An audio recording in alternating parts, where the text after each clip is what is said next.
So what is up guys, Nick here. Pixel 3 and 3 XL were launched today, and this is a reactions video, so I don't have to remain objective in this one. This is not a review. The Pixel 3 and 3 XL launched today at what some are saying is a rather boring event, most likely boring due to the fact that this phone was leaked and leaked and leaked.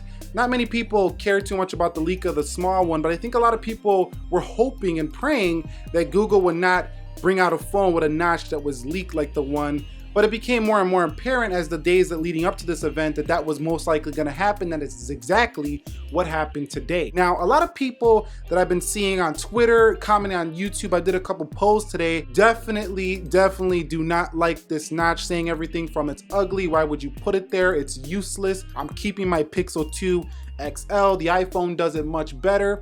You know, it's not really, wasn't really, what's the point? Even people saying that it still has a chin, so like, why did you put the deep notch? A lot of people certainly are not liking this so far, including myself. I actually ordered the smaller version. If you guys still want to see the XL, I will consider ordering it if a lot of you want to see it, but from what I'm seeing so far, I don't think many people care too much about this big notch phone. Now, objectively speaking about the Pixel 3 XL, it does have probably even better cameras than the Pixel 2 XL, probably gonna be one of the best cameras, if not the best of the year.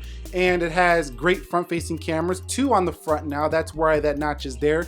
The 8 megapixel wide camera, the 8 megapixel standard camera, so now you can do group selfies. Not sure everybody really was asking for that, but it's there now for the Pixel, and it does have a Snapdragon 845. A little disappointing that it has 4 gigabytes of RAM, and for the 128 gig, you're gonna pay $1,000 for 4 gigs of RAM. The Samsung Note 9 gives you 128 gigs and 6 gigabytes of RAM on board, but you can say, well, you don't get your software updates, and Google's OS doesn't really need, you know, all that RAM like maybe, you know, Samsung Experience version over the Note, but still 4 gigs of RAM, a little bit disappointing from my perspective. Now, the smaller Pixel 3 5.5-inch display is still bigger than last year's, what was it, Pixel 2? This one had the 5-inch display, so it's going up from the Pixel 2, and that's a pretty nice sizable jump. Also, the bezels are not as thick as they were last year on this Pixel 2, so you can see these chunky bezels. This one is going to be easily forgotten, I feel, in the Pixel 2, and that is because this phone just had really chunky bezels.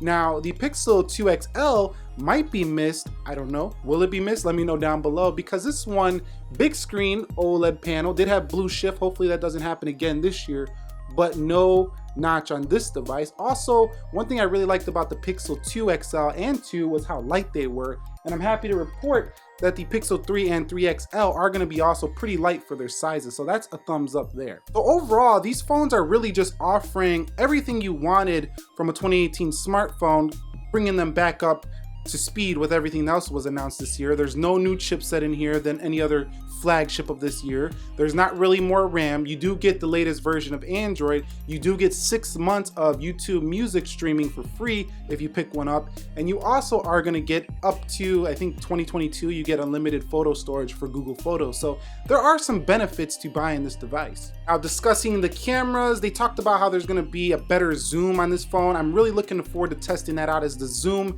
definitely fell apart a little bit on the Pixel 2 and 2 XL because it didn't have an optical lens like the dual cameras you'll see on the iPhones, the Samsungs of the world. So let's see how that does. We'll be testing that in the future when I get the Pixel 2 here on the channel. So I want to end it here. I don't want to make this video too long, as it's just a reactional based video on the Pixel 3 and 3 XL.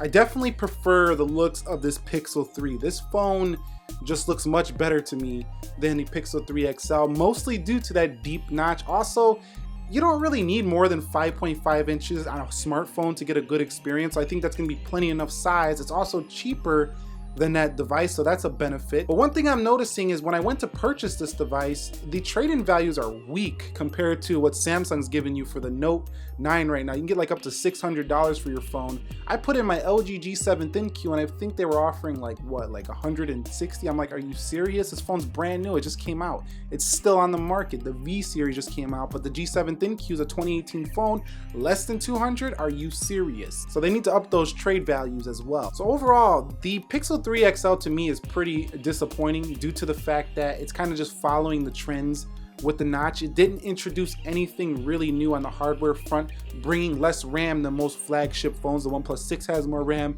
the Note 9 has more RAM, even the Huawei P20 Pro has more RAM. Even Samsung's flagships of last year, the Note 8, has more RAM than this device. And it has a Snapdragon 845. So we're not talking about a blazing fast brand new 7nm chip. It's still that 10nm chip like on other phones. So the phone automatically loses in processing performance to the iPhone XS right out of the box, and it's brand new. It's even newer, but it's automatically gonna lose because it's a 10nm processor. I'm excited about the Pixel 3 and 3 XL when it comes to the camera. And objectively speaking, I think they are gonna be good devices overall. They have nice, beautiful OLED screens.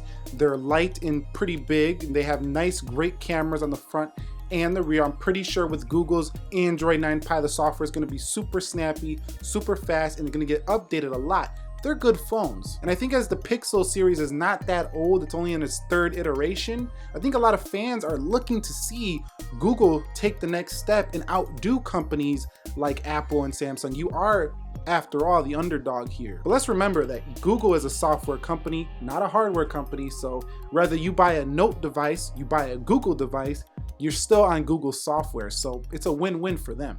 So Pixel 3 coming first to the channel. If a lot of people want to see the XL, I'll consider bringing it. I think the XR is going to overshadow these devices, easily going to steal the limelight when it comes out, and Pixel 3 probably will not even be talked about that much anymore. But while it has its limelight, let me know your thoughts about it down below in the comment section. If you like this reaction style video, hit the thumbs up. I'll consider making more of these. I prefer usually to have the phone on hand at first, but I just had to talk about this one right here. Subscribe if you haven't already. Nick here. Be sure to be well, and peace.